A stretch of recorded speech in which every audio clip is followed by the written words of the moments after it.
because if you're familiar enough with hurricanes, and certainly I've had that experience at the University of Florida the last 2 years at Florida, we had 2 games canceled because of hurricanes, so I've experienced this firsthand.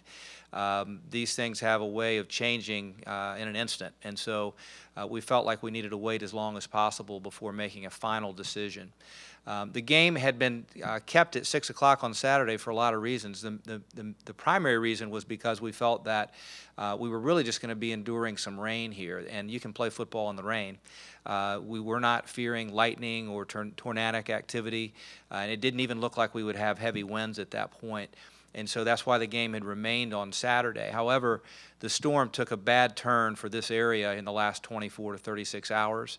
We saw it jog to the south and to the west, which really put the eye of the storm at a place where we were now sitting in an area, the northeast part of the eye, where potentially we could see heavy wind, additional rain, and really dangerous conditions. And at that point, we concluded that we needed to try to play the game by moving it up. We were fortunate in that Old Dominion had already arrived here in Charlotte earlier in the week, which allowed us to play the game. If Old Dominion were not already here, we probably would not have been able to play this game. But because they were here, we were able to accelerate the schedule and play the game tomorrow at 4 o'clock. 4 o'clock, I'm sure some fans wonder why 4 o'clock, why not at 6 o'clock, and certainly our goal was originally to try to play the game in the evening.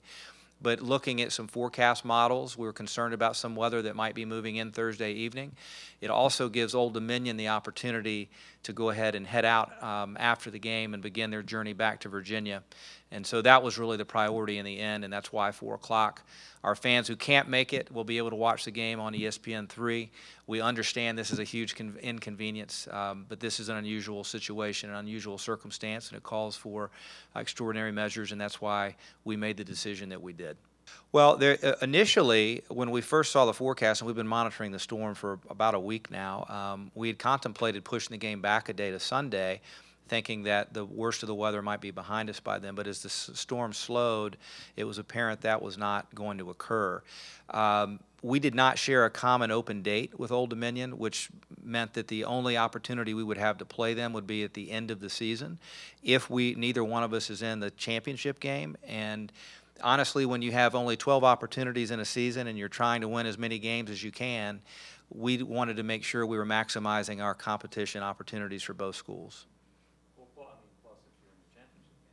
Well, exactly right. You don't know, and if you're in the championship game now, you've lost that 12th football game. Obviously, you've gained one back in the Conference USA Championship, but we didn't want to leave anything to chance, and we were fortunate enough again to have Old Dominion already in town, which allowed us to get this game played tomorrow. Sure. So tailgating is still in place for our fans 4 hours out, so that will begin at noon tomorrow, and fans can come in and tailgate. The lot situation will be a little bit more relaxed, a little bit different than a normal football Saturday for a lot of reasons, including staffing, etc. But the gold, green, and orange lots will all be accessible to our fans.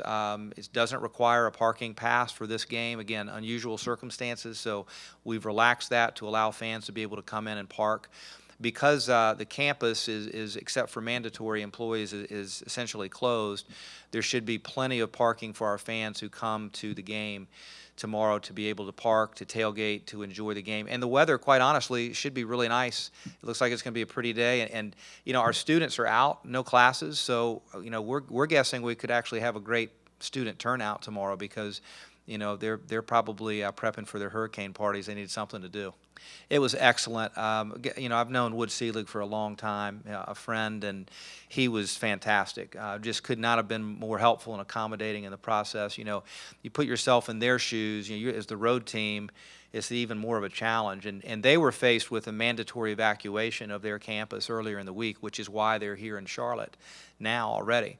And so Wood and I were in constant communication and back and forth in terms of various scenarios. he could not have been more supportive. And a credit goes also to their head football coach, Coach Wilder. He was great as well as Brad Lambert in working together. We offered to assist ODU when they moved to Charlotte for a few days in helping identify a practice location for them. We offered them our weight room facility if they needed to get a lift in, and of course anything else that we could provide to them is just a courtesy we felt was required. So we, appreciate their cooperation in the process, and it was a joint decision. Obviously, we're not going to make that call by ourselves. It's incredibly complicated, and I'm not sure that everybody fully understands, if you're not sort of in this world, what it takes to pull off. And I do want to give a lot of credit to our chancellor and to our staff and our campus community, because we had a football operations staff meeting today that there were probably 50 people in the room to discuss all the different logistics and the things that needed to take place. And there was absolutely zero resistance to this, despite the fact that this is a difficult situation to manage. You're asking people to be nimble and to make adjustments and to change. And everybody was on board. They understood what we're trying to accomplish, and that is to stage, a great football game with the safety of our student athletes, our coaches, staff, and our fans being paramount. So they've got a couple of options. They can either get a credit, which they can apply towards a different game or even a different purchase. For example, if they're also basketball fans and they wanted to apply it to a basketball season ticket, they could do that. If a fan just can't, it was the one-time shot and they just absolutely can't do anything about a credit, then we would refund their money. But of course, we're hoping that our fans will show up, and if not, if they'll get the tickets in the hands of someone who can, and if not, we ask them to maybe apply for that credit so we can make sure that they're still able to attend a Niner game.